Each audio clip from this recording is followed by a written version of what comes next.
আজব বাস্তৱতা। অতীতত মানুহে মিছা কথা ক'বলৈ ভয় কৰিছিল, পাপে চুব বুলি। কিন্তু এতিয়া মানুহে সঁচাটো ক'বলৈ ভয় কৰে, জানোচা বিপদত পৰিব বুলি। জাহাজ এখনৰ চৌপাশে পানী থাকে, কিন্তু পানীত সহজতে ডুব নাযায়।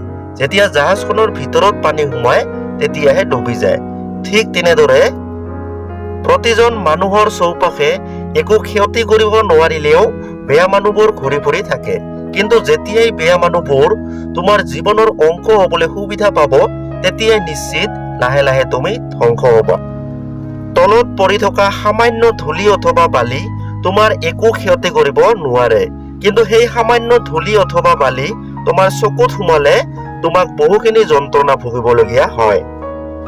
ঠিক তেনেদৰেই জীৱনত কেতিয়াও কাকো তুচ্ছ নতুবা দুৰ্বল বুলি ভাবি নলব। কাৰণ কোনে জানে কাৰ ভাগ্যত কি আছে। হয়তোবা এনেও হ'ব পাৰে, যাক তুচ্ছ ভবা হয় কিজানিবা সিয়ে ভৱিষ্যতে প্ৰভাৱশালী হৈ উঠিব। কাৰোবাক সমালোচনা কৰা তেনেই সহজ, কিন্তু তেওঁৰ ঠাইত থিয় হৈ পৰিস্থিতিটো বুজি উঠা বহুত কঠিন। সেয়ে সহজতে কাকো সমালোচনা নকৰিব। কোনো অস্ত্ৰৰ আঘাততকৈ মুখৰ বেয়া মাতৰ আঘাত বহুত বেছি গভীৰ। অস্ত্ৰৰ আঘাত কিছুদিন পিছত শুকাই যায়, কিন্তু কথাৰ আঘাত কেতিয়াও শুকাই নাযায়। গতিকে মুখ আৰু কোৱাৰ অধিকাৰ আছে যদিও কাকো আঘাত পোৱাকে একো নকব। তেহে আনৰ দৃষ্টিত কেতিয়াও বেয়া হৈ নপৰিব।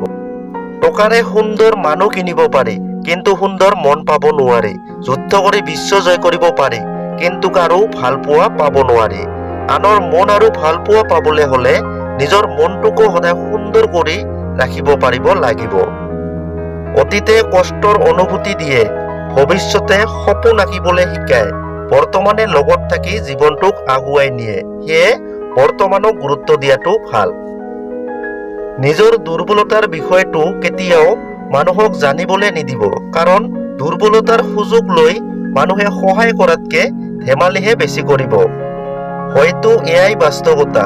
জীৱনৰ আবেলি পৰত বুজিব পাৰি, আবেগৰ বশৱৰ্তী হৈ কেতিয়াও পৃথিৱী নচলে, আৰু বাস্তৱতা কেতিয়াও সপোনৰ দৰে হৈ নুঠে।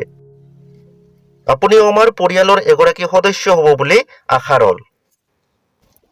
ভিডিঅ'টো সম্পূৰ্ণকৈ চোৱাৰ বাবে আন্তৰিক ধন্যবাদ জনালো।